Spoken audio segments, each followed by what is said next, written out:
നിങ്ങളുടെ ഒരു ദിവസത്തെ പറ്റിയുള്ള കാഴ്ചപ്പാട് എന്താണ്? ഒരു കൺസിസ്റ്റൻസി ഇല്ലാത്ത രീതിയിൽ ഒരു ദിവസം തുടങ്ങുന്നു, അല്ലെങ്കിൽ ജോലി, മറ്റുള്ള തിരക്കുകൾ, ഇതിനൊക്കെയിടയിൽ സ്വന്തം ആഗ്രഹങ്ങൾ ചെയ്യാൻ ഉദ്ദേശിക്കുന്ന കാര്യങ്ങളൊന്നും തന്നെ നടക്കുന്നില്ല.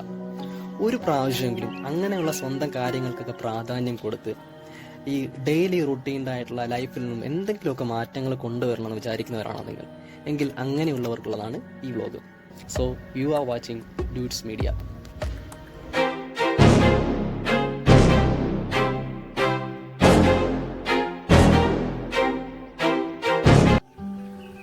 എല്ലാ ദിവസവും ഒരേ പാറ്റേണിൽ തന്നെ മുന്നോട്ട് പോകുന്നു, ഒരു വ്യത്യാസവും ഇല്ല. ഇതിനി വല്ല ലൂപ്പെങ്ങാനാണോ എന്ന് വിചാരിച്ച് മടുത്തിട്ട് നാളെ മുതൽ തന്നെ എന്തെങ്കിലുമൊക്കെ മാറ്റം കൊണ്ടുവരണമെന്ന് വിചാരിക്കുന്നവരുണ്ടാകും. എന്നാലോ ഒന്നും തന്നെ നടക്കാറില്ല. ഇതിന് കാരണം നമ്മുടെ ഹാബിറ്റ്സ് ആണ്. ഒരു ദിവസത്തെ പറ്റിയിട്ട് നിങ്ങളുടെ കൺസെപ്റ്റ് എന്തായിരിക്കും? നമ്മുടെ എന്തെങ്കിലുമൊക്കെ ആഗ്രഹങ്ങളൊക്കെ നടത്തിയെടുക്കണം, എന്തെങ്കിലുമൊക്കെ മാറ്റം കൊണ്ടുവരണമെന്ന് വിചാരിക്കുന്നവരുണ്ടാവില്ലേ? എന്നാലോ ഒന്നും തന്നെ നടക്കാറില്ല. ഇതിന് കാരണം നമ്മുടെ ഹാബിറ്റ്സ് ആണ്.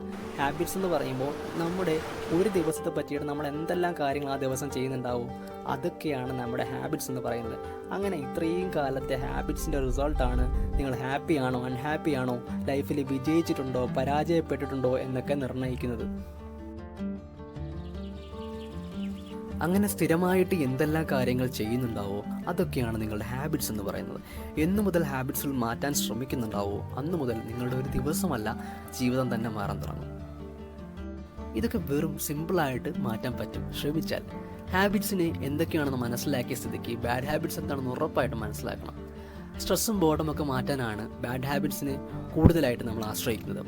മൊബൈൽ അഡിക്ഷനും ലഹരി വസ്തുക്കളുടെ ഉപയോഗവും മണിക്കൂറുകളോളം സോഷ്യൽ മീഡിയയിലെ ഉപയോഗമൊക്കെ ഇതൊക്കെ മെൻ്റലും ഫിസിക്കൽ ഹെൽത്തിനെയൊക്കെ ഇല്ലാതാക്കുന്നതോടൊപ്പം സമയവും ഊർജ്ജമൊക്കെ നശിപ്പിക്കുന്നു. അങ്ങനെ സ്ട്രെസ്സും ബോർഡും ഒക്കെ ഉണ്ടാകുന്ന സമയത്ത് പല ഹെൽത്തി വേസ് ഉപയോഗിച്ചുകൊണ്ട് ബാഡ് ഹാബിറ്റ്സിനെ ഗുഡ് ഹാബിറ്റ്സിലോട്ട് കൺവേർട്ട് ചെയ്യാൻ പറ്റും. ഞാൻ ഈ പറഞ്ഞ കാര്യങ്ങൾ കുറച്ച് പേർക്കെങ്കിലും കിട്ടിയിട്ടുണ്ടെങ്കിൽ താൽക്കാലികമായിട്ടുള്ള ചെറിയ മാറ്റങ്ങളെ കൊണ്ടുവരുത്തണമെന്ന് വിചാരിക്കുന്നവരുണ്ടാകും, വിചാരിക്കാത്തവരും ഉണ്ടാകും. കാരണം മൈൻഡ് അങ്ങനെയാണ് ഇങ്ങനെയാണ്, ഇതൊക്കെ മാറ്റണം എന്നൊക്കെ മാത്രം പറഞ്ഞാൽ ഈ പറഞ്ഞ കാര്യങ്ങൾക്ക് പൂർണ്ണമാക്കുന്നില്ല. ഹാബിറ്റ്സിനെയും ബാഡ് ഹാബിറ്റ്സിനെയും ഒക്കെ പറ്റി പറഞ്ഞപ്പോൾ ഇതൊക്കെ മാറ്റിയാൽ എല്ലാം ശരിയാക്കുമെന്ന് പറഞ്ഞു.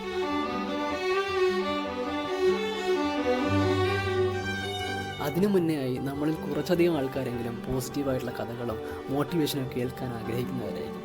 എങ്കിൽ എന്താണ് മോട്ടിവേഷൻ കൊണ്ട് അർത്ഥമാക്കുന്നത്? ഒരാൾ പറയുന്ന കാര്യങ്ങൾ നിങ്ങളുടെ പേഴ്സ്പെക്റ്റീവിൽ മനസ്സിലാക്കി എന്തെല്ലാം മാറ്റങ്ങൾ കൊണ്ടുവരണമെന്ന് സ്വന്തമായി കുറച്ച് ലക്ഷ്യബോധത്തോടുകൂടി തീരുമാനങ്ങൾ എടുക്കാൻ പ്രേരിപ്പിക്കുന്നതിനെയാണ് മോട്ടിവേഷൻ എന്ന് പറയുന്നത്. ചില സമയത്ത് സെൽഫ് മോട്ടിവേഷനും എടുക്കാം. ആഗ്രഹങ്ങളും അച്ചീവ്മെൻറ്റ്സും ഒക്കെ നേടിയെടുക്കുന്നതിലേക്ക് മാത്രം ഫോക്കസ് ചെയ്ത് ആ ടൈമിനെ സെറ്റ് ചെയ്യാം. ഡെയിലി റുട്ടീൻ ചേഞ്ചസ് ഉണ്ടാക്കി ഒരു ദിവസത്തെ എങ്ങനെ പ്രൊഡക്റ്റീവ് ആക്കാൻ ശ്രമിക്കാം. എത്ര കഷ്ടപ്പെട്ടിട്ടാണെങ്കിലും വിചാരിക്കുന്ന കാര്യത്തെ നടത്തിയെടുക്കണം എന്ന രീതിയിൽ മൈൻഡിനെ സെറ്റ് ചെയ്യാം. ഉണരുന്ന സമയത്തെ മാറ്റാം.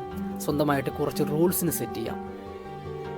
ഇനി ഇത്രയും ചേഞ്ചസ് ഒക്കെ കൊണ്ടുവന്ന് സ്ഥിരമായിട്ടുള്ള ഹാബിറ്റ്സിലൊക്കെ മാറ്റം വരുത്തി പെട്ടെന്ന് മറ്റൊരു രീതിയിലേക്ക് ഒരു ദിവസത്തെ മാറ്റാൻ പറ്റുമോ എന്നാണെങ്കിൽ എക്സ്റ്റേണൽ മോട്ടിവേഷൻ കിട്ടി 2 ദിവസം കഴിയുമ്പോൾ പഴയ റുട്ടീനിലേക്ക് തന്നെ നമ്മുടെ മൈൻഡ് പോകും. കാരണം നമ്മുടെ മൈൻഡ് ഒരു ഡേറ്റാബേസ് പോലെയാണ്.